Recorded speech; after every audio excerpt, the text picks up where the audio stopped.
Bună ziua, astăzi facem un vlog cu curcile. N-am făcut până acum vloguri cu păsările, nici cu puii, nici cu curcile, cu rățuștele, cu aceștia. Dar m-am gândit să fac astăzi un vlog cu toate animalele. În afară de porumbei, că le-am făcut vlog separat la aceea. O să vedeți, nu știu în ce ordine o să le postez. Da, și cam aceștia sunt curcile. Da, uitați-le. Văd că aceea are o oață la picior ceva. Trebuie să o desfac după vlog. O oață de aceea de sac are după picioare, văd. Aceștia două din față sunt curcile. Și acesta este curcanul. Uitați-le. Eu le-am luat de când erau pui mici. Erau cam cât aceia de acolo. Când i-am luat eu. Și acum au crescut. Sunt mai mari. V-am spus, nu vreau să fac vlog, dar m-am gândit să fac. Și cu ei, într-un final, uitați, aceștia sunt. Da. Uitați-le. Aceștia sunt. Haideți că revin și de cu rațele. Uitați și rațele. Le-am adus aici. Le-am băgat într-un țarc ca să le pot filma. Uitați-le, aceștia sunt. Încă nu știu ce sunt. Dacă sunt rațe sau rățoi. Am luat de pui mici. Am luat 4 bucăți. Și una mi-a mâncat o cățea care am avut-o. Un copoi ardelenesc. A scăpat și a mâncat o rățușcă. Era brezată. Uitați-le. Aceștia sunt. Una este albă. Și celelalte negre. Eu zic că aceștia doi cei negri sunt rățoi. Și aceea albă este rață. Acum nu știu. Vom vedea.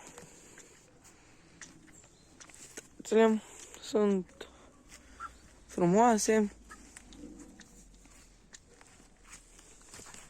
Da. Cam atât a fost și cu rațele. Haideți că revin și de la puișorii de găină. Uitați și pe unul. L-am prins și l-am adus aici sus ca să pot să-l filmez. Uitați-l. Este cam sperios. El doarme acum pe afară. Nu-l mai închid seara. Uitați-l. Doarme cu acea câță pe niște lemne. Da?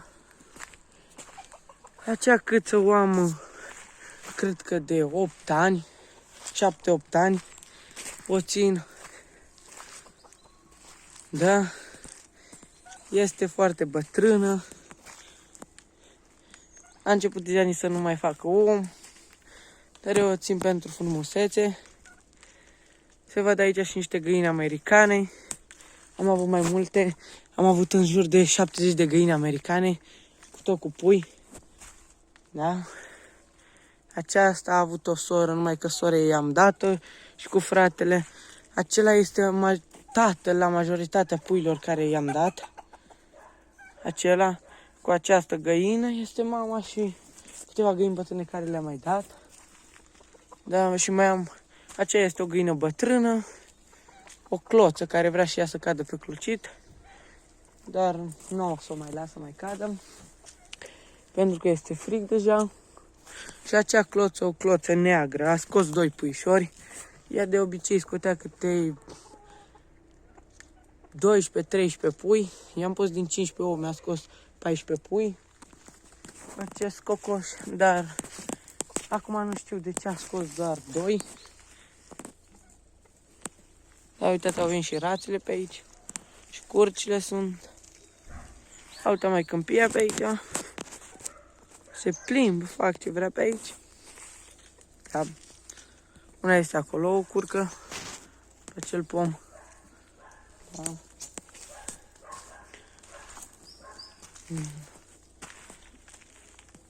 Uitați-le. Și cam atât a fost cu acest vlog. Nu uitați de like și să vă abonați la canal. La revedere!